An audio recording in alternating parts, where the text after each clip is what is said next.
Hello, and welcome back to Mr. B Teaches History. Today we will examine the darkest, most long-term aspect of the European explorations, the African slave trade. It is important to note that slavery has been a common feature throughout human history. There have always been different types of slavery. The slavery of this era is different because of when slaves started to be counted as property instead of people, and some people started to defend the enslavement of some peoples because of some inherent qualities of those people. These attitudes did not start this way, but slowly developed over time to racist ideas that still plague us today about black and African Americans. So let's get started. Many of the land colonized by Europeans needed labor. First, they used the indigenous people, but they often either died from the European diseases or escaped from the territory because they knew the land better. After they failed to enslave the natives, many nations tried indentured servants, who were temporary workers that had their passage paid by another person. These people had to work for a set number of years to pay back their passage. Oftentimes, though, these people died, and those who didn't cost money because they were granted money or land upon completing their term of service. The Portuguese were the first to use African slaves in the plantations in Brazil, and many other European nations noted the success of them and started buying them from the Portuguese and Dutch traders. The African slaves were captured by African civilizations on the west coast of Africa. The trade created a feedback loop by which the tribes traded slaves for goods and weapons, which made them better slavers, which they then traded for more goods. Almost all coastal tribes were involved in the slave trade in some way. The demand for slaves got so high that these nations had to keep going further inland to meet the demand. The slaves were cramped into holding cells or half decks of the ships during the passage from Africa to Brazil or other ports in the Americas.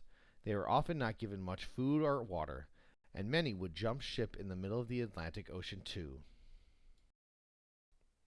Despite being people in a new land, many African people tried and succeeded to retain much of their cultural heritage as slaves. Most lost their languages in one generation, though. They often combined elements of the native tongue with their colonizer's language. We can see this in the creolized languages of African American vernacular English and the Gullah Geechee language in the southern states. They often melded aspects of their religious beliefs with Christianity, too. They blended Christian themes with their music as a means of survival in their new home. Musical elements like syncopated rhythms, percussion instruments, and the banjo can all be attributed to enslaved Africans. Lastly, gumbo is the food dish that made its way to the Americas because of the enslaved Africans, along with the rise of the use of rice and okra. One of the interesting positive aspects of the African slave trade is that there was a population growth in Africa because they had an improved diet due to the trade with Europeans. The slave trade led to a gender imbalance because men were more desirable slaves than women, which leads to the rise of women having to take on traditional male jobs in Africa. The societies that conducted the slave raids often got richer, and it increased the commonness and inherent violence of intergroup warfare within the continent.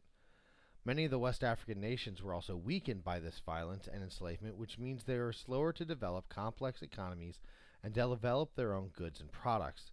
It also probably made imperialism in the 1800s that much easier.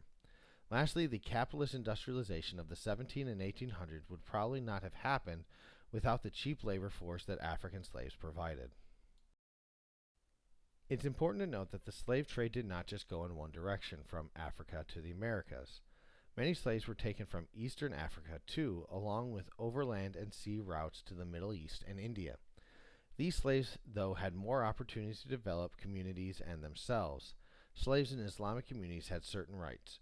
We can see many African words, music, and customs found throughout the Indian Ocean, which confirms these findings.